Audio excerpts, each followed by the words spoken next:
Hey, hi guys.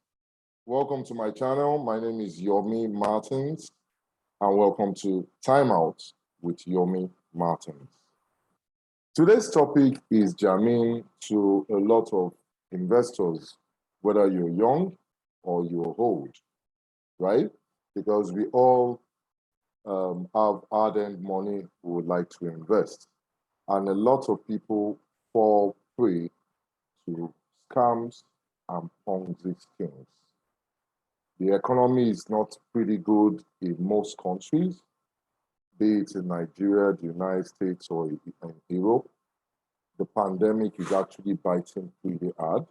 So a lot of people are looking for ways to actually earn extra money, and they actually fall prey to all these scams all around. So we will be looking at how to recognize scams and Ponzi scheme in this video today. If you like my content, I would like you to smash the like button, subscribe, drop me a comment of your experience with Ponzi schemes and scam in your country or your personal experience. You can also share this video to help a friend or two or a family member so that they are aware and educated on how to recognize Ponzi schemes and scams. That out of the way, I'll go right in. I have a very short PowerPoint I would like to share with you guys.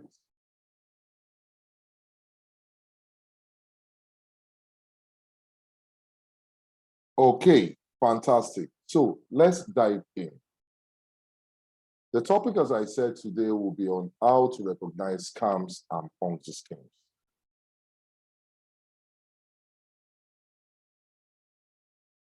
Now, you'll want to ask, what is a scam?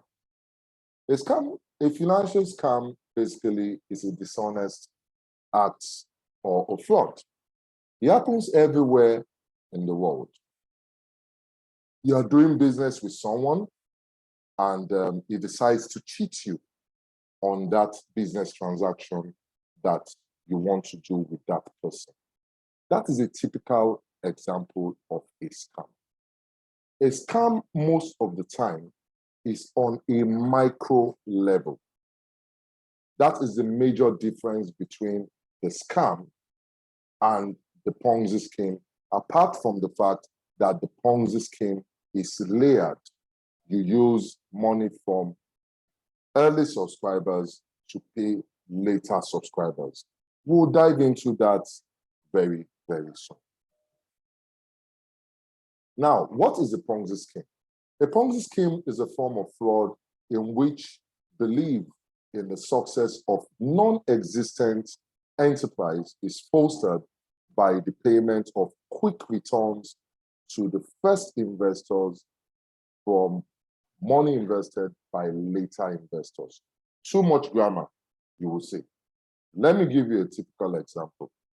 Mr. A is asked to invest in a scheme, right? He invests in that scheme and he gets paid. Mr. B is asked to invest in that scheme, right?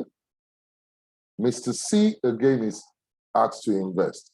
Now, the scheme is dependent on how many people are built up over time so that Mr. A's investment ends, Mr. B and C's investment ends up paying Mr. A or vis-a-vis. Now, when there is a shortage in the inflow of funds along the line from A to Z, there will be a crash because, one, there is no real business venture being invested in. There is no real products, no real service. They just tell you that invest this amount and we'll give you this return. In some cases, they have a product, but the product is not actually what they are investing in. It is just a screen for their clandestine actions in the first place. We'll go right in to how to recognize Ponzi schemes pretty soon in details. Now, historically, Ponzi schemes are not actually new to us. The very first documented Ponzi scheme actually happened in 1860 by Jacob Young. William Abrams and Nancy Clem ran what author Wendy Gamba argues in her book, The Notorious Mrs. Clem, Murder and Money in Gilded Age, was the first ever Ponzi scheme recorded. But the guy who actually made Ponzi scheme so popular was an Italian called Charles Ponzi. Now, let's basically look at some very popular characters. I've actually already mentioned Charles Ponzi, whose name was used in christening the scheme because of the way and manner he executed his act. Now, Charles Ponzi was an Italian swindler and con artist in the United States and Canada. His aliases includes Charles Ponzi, Chalo, and Charles P. Biachi. Other popular names we have are Bernie Madoff.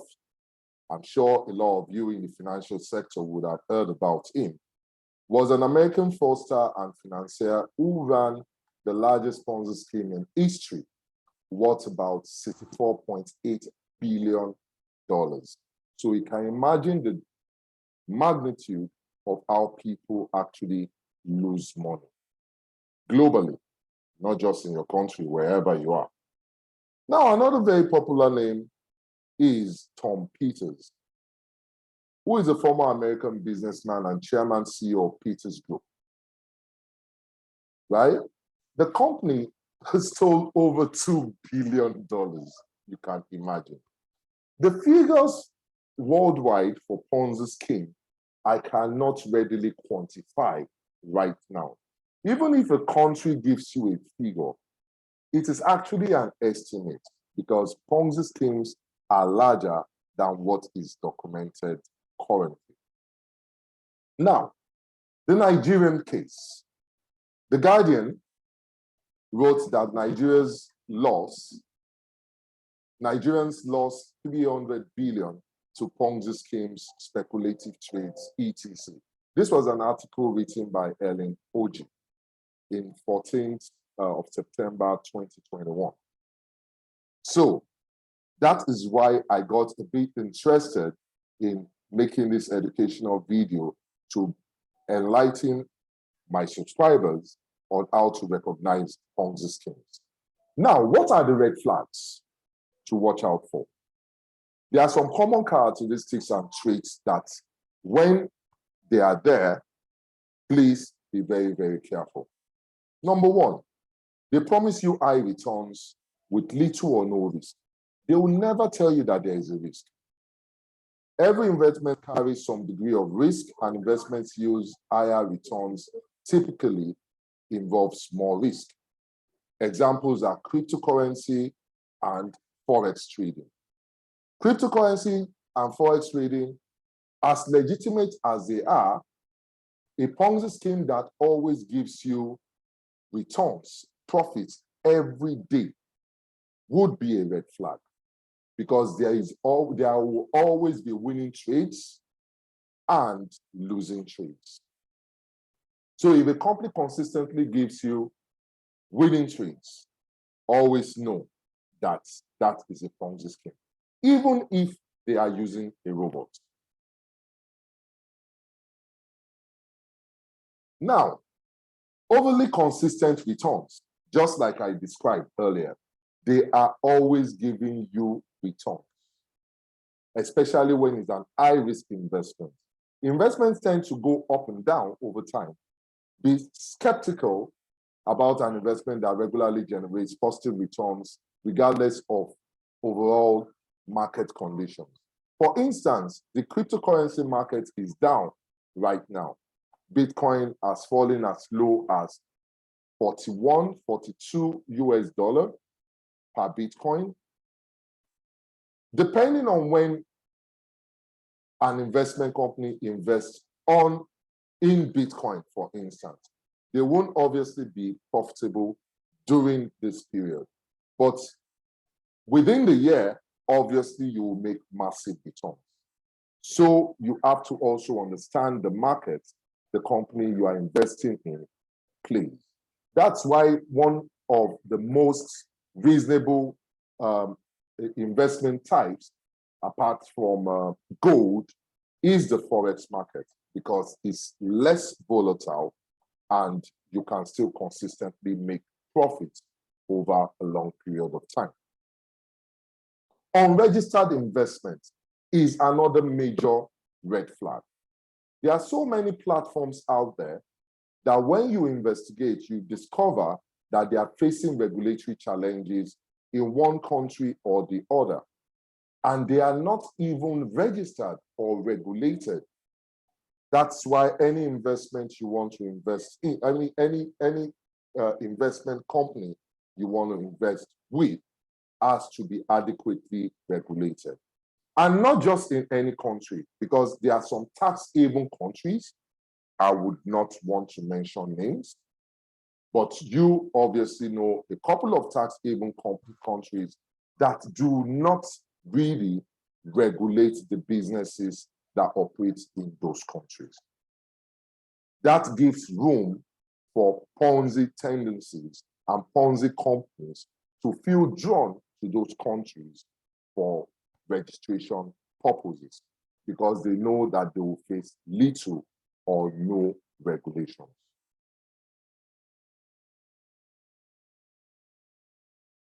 Now, unlicensed sellers.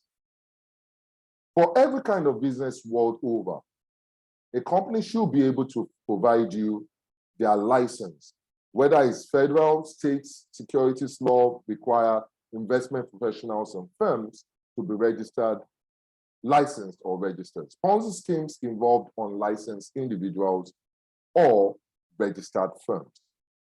Please make sure that when a company even shows you a piece of paper scanned and uploaded on their website that they are registered, you do your due diligence and find out from the agency that they claim to have been registered with or regulated by, that they are actually registered and regulated by those agencies.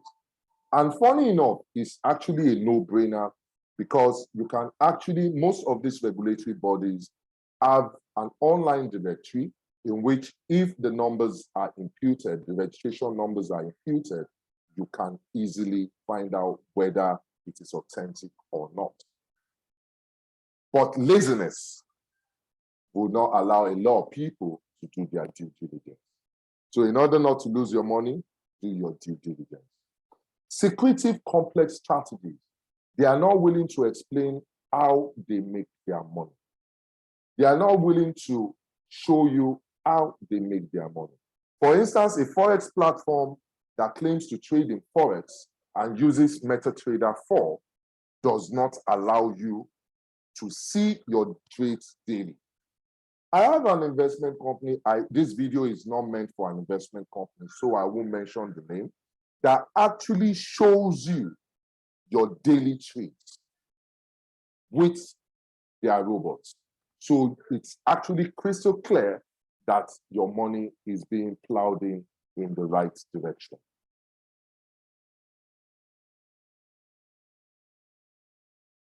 Issues with paperwork. Account statement errors may be a sign that funds are not being invested as promised. A company that keeps on making errors when they are making your returns, your account statement is constantly wrong, that is a major red flag. That means they don't have a good audit process to be able to identify that errors are being made. And maybe they even have an audit process, but the funny thing is that it's a Ponzi scheme. So they don't care losing money here and there, because they know that they are going to scam people at the end of the day. Difficult receiving payments. Be suspicious if you don't receive payments or have difficulty cashing out. They promise you that they are going to pay at the end of the week, and they don't end up doing that. And 1 week's payment goes into 2 weeks' payment, goes into 3 weeks' payment, goes into a month or two. That is a sign that you might just be exit scammed really soon. And a company that doesn't also allow you to easily pull out your equity is another red flag. So ensure you look for a company that you can reasonably, within a reasonable span of time, pull out your equity and your income. That's about all today. This video is actually a pretty short one. So beware of red flags that you might encounter with various kinds of Ponzi schemes and scams out there. Till I see you again, I remain your friend next door, Huobi Martins. And before you log out, do me that last favor. Subscribe, like, and share with your friends. Till I see you again, do have a wonderful day ahead.